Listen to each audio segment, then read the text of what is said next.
We've got airbags to fix, chassis damage to fix, and radiators as well. All of which we need to be able to source or repair ourselves.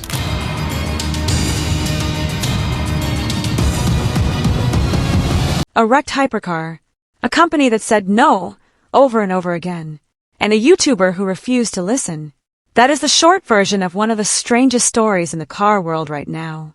Somewhere in a UK garage, a British mechanic named Mat Armstrong took two Bugattis that the factory had already given up on, a Chiron Sport and a Veyron, and brought them back to life using 3D printed parts, Audi airbags, and homemade radiators. Bugatti refused to help him at every step. It locked the car's identification numbers, so no dealer could sell him parts. It said the repairs could not be done safely outside its own factory in France. And then, after almost 2 years of silence and refusal, Mat did something nobody expected. He got the rebuilt Veyron running, pointed it toward Bugatti's own front door in Molsheim, France, and drove it there himself. What happened when he arrived, or rather, what did not happen, has turned this into far more than a car story. It has become a debate about who really owns a car once you buy it, and whether a manufacturer should get the final say over whether it can ever be fixed again. This article walks through the whole saga from the beginning. How it started, why Bugatti refused to budge, what the rebuild actually involved, the surprising back and forth between Mat and Bugatti's CEO, the long and difficult drive across Europe, and a brand new European law that may end up deciding who wins this fight in the long run. Who is Mat Armstrong, and why does this story matter to him? To understand why the story blew up the way it did, you first need to understand the man at the center of it. Mat Armstrong is a British YouTuber who has spent the better part of 2 years building a name for himself in a very specific and very tough corner of the internet, rebuilding wrecked vehicles that everyone else had written off. His channel is not polished car review content filmed on a closed track with perfect lighting. It is raw, hands-on, and often messy.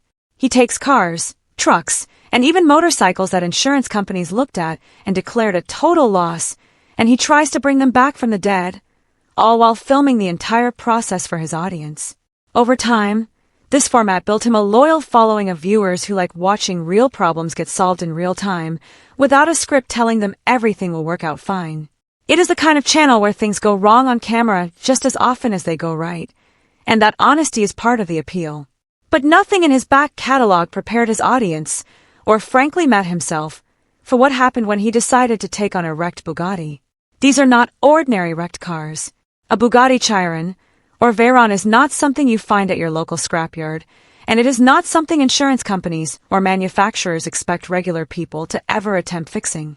Bugatti is one of the most exclusive car brands in the world, built around the idea that everything about the car, including every single repair, should happen inside a system the company tightly controls. When Mat decided to step outside that system entirely and rebuild not one but two of these hypercars using his own methods, he was not just taking on a difficult mechanical challenge.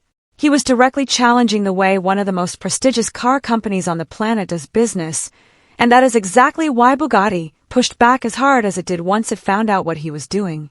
How it all began. A crashed Chiron in Miami.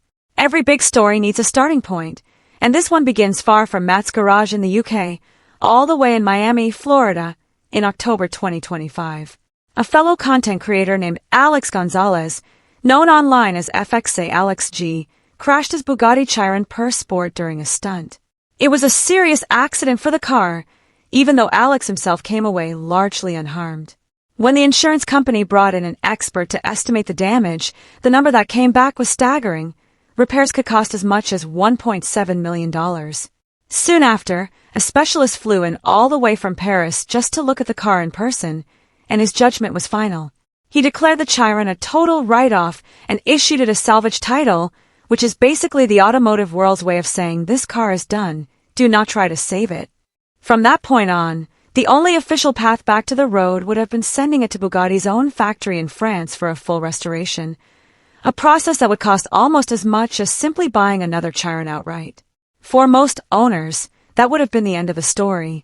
But Alex was not ready to let the car disappear into a scrapyard or an auction lot just because an insurance adjuster had signed off on giving up. He bought the car back himself at a steep discount, and instead of trying to fix it alone, he brought in Mat Armstrong to attempt a private rebuild, despite the official verdict that the car was beyond saving. That single decision, made by two content creators who simply were not willing to accept impossible as an answer, is what set this entire 2-year saga into motion. Mat did not even wait to think it over for long. He booked a flight and raced across the Atlantic Ocean to inspect the car in person before it could disappear into the insurance system and end up at Copart, the online auction site where wrecked vehicles typically go to be either parted out for scrap or sold off piece by piece to the highest bidder. What greeted him when he finally arrived at the storage facility was rough. The Chiron was completely bent out of shape.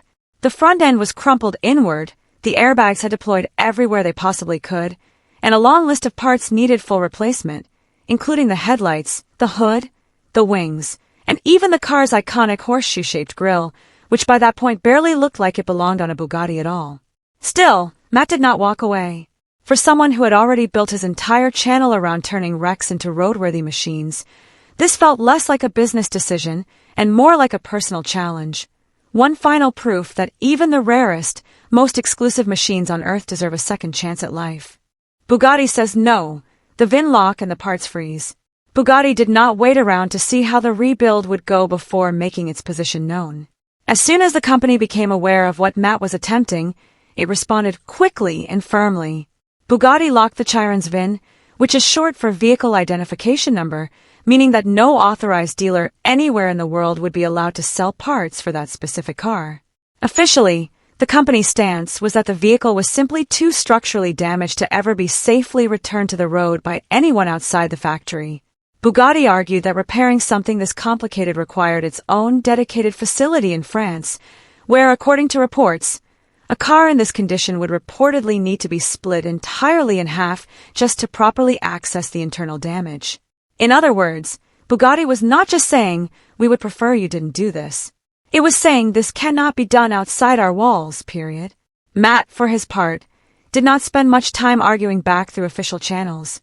Instead, he simply got to work.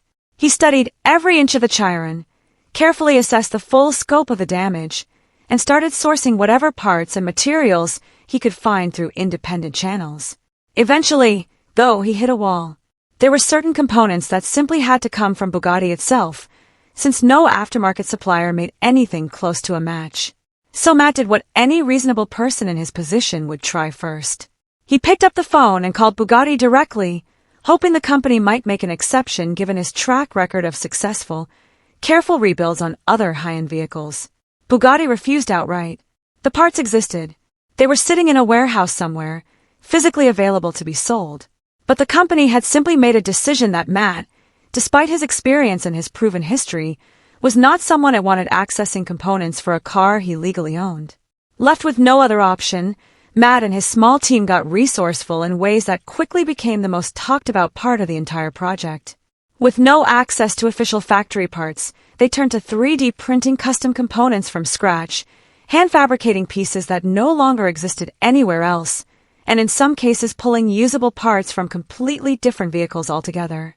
One of the most memorable fixes involved sourcing airbags from a regular Audi A3 that, after careful testing, turned out to be compatible with the Bugatti system.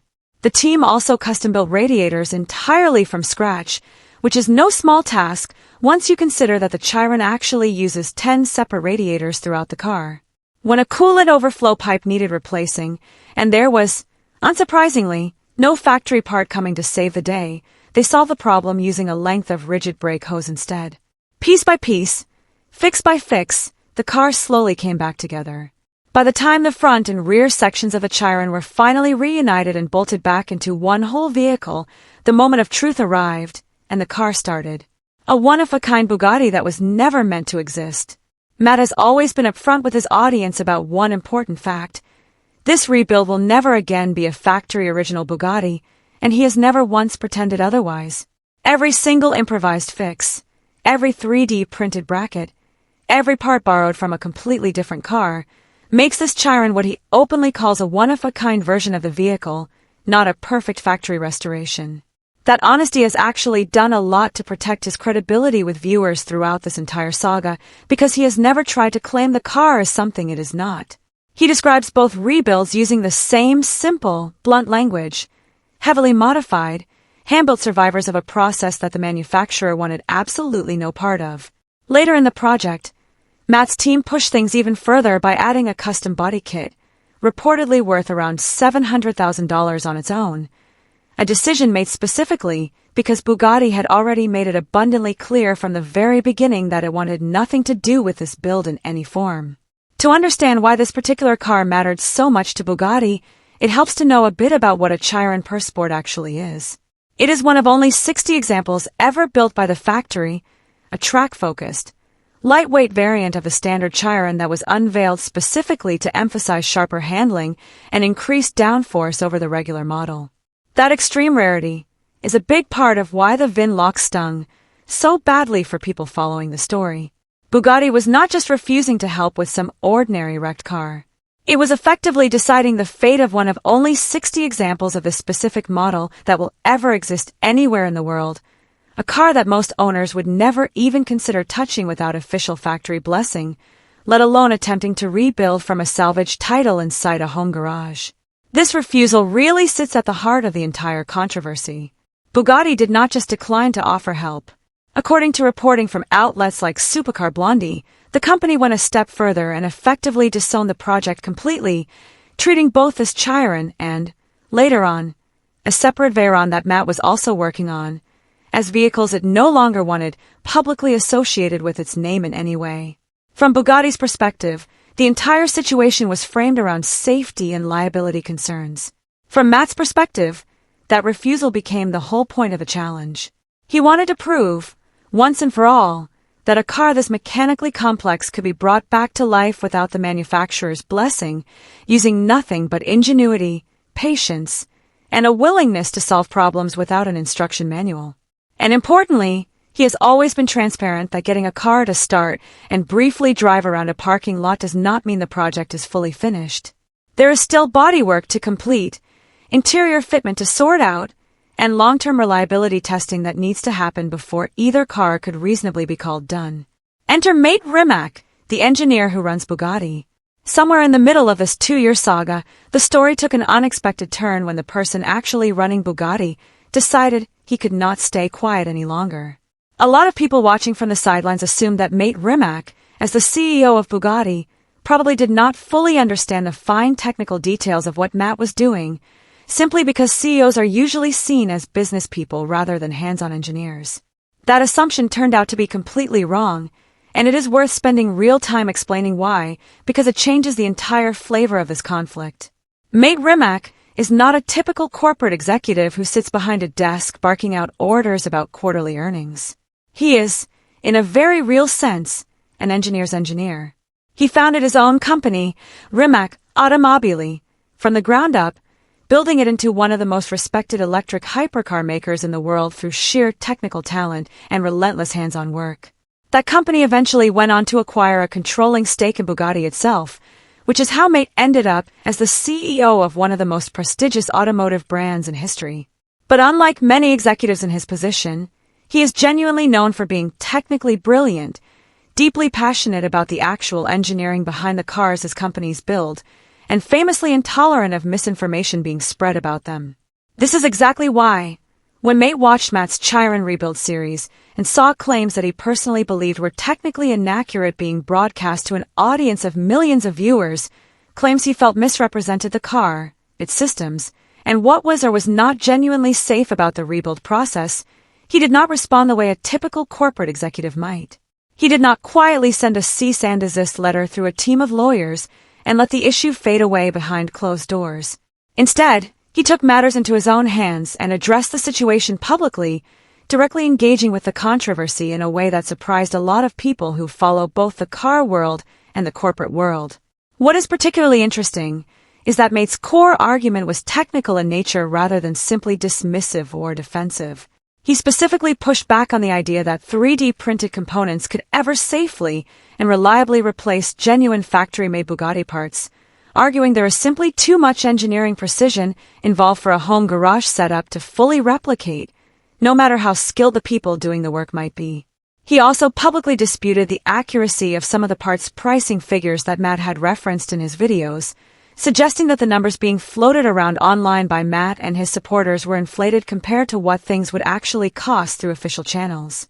Underneath all of it, May was essentially defending the idea that a car this mechanically complex has extremely tight margins for error, margins that a home garage, no matter how talented the people working in it are, simply cannot fully account for without the full resources of a dedicated factory behind them. Two engineers, two very different vantage points.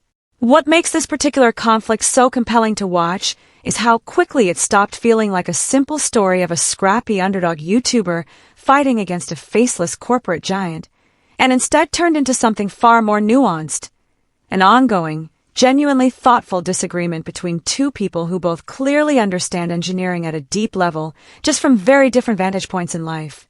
One of them had spent his career building electric hypercars capable of reaching speeds close to 300 miles per hour, working with massive engineering teams, unlimited factory resources, and the full backing of a globally recognized brand. The other was rebuilding a wrecked hypercar piece by piece, alone in a garage, without a factory blueprint to follow, and without any kind of official parts catalog to reference, relying entirely on trial, error, and stubborn persistence.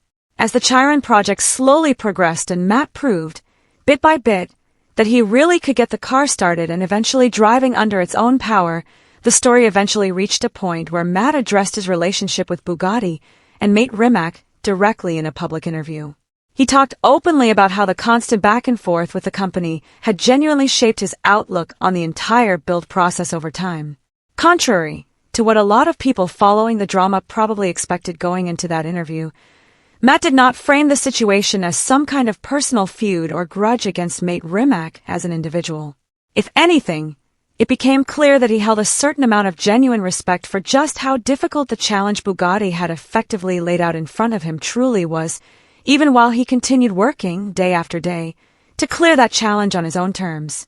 That said, not everyone watching this unfold from the outside saw it as a completely fair fight between equals, and it is worth acknowledging that perspective too.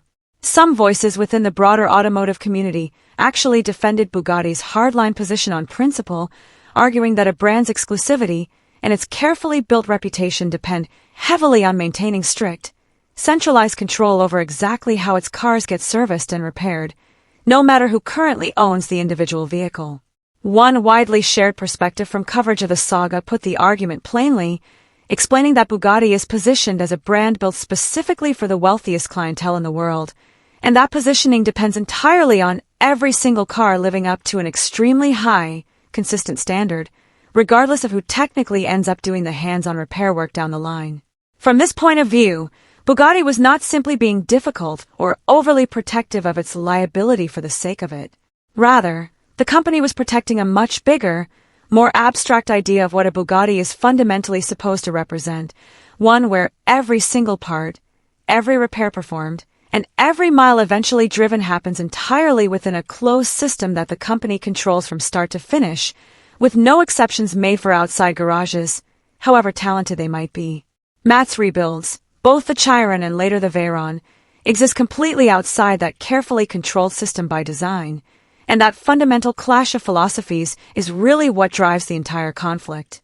The drive nobody expected, UK to France in a rejected Veyron.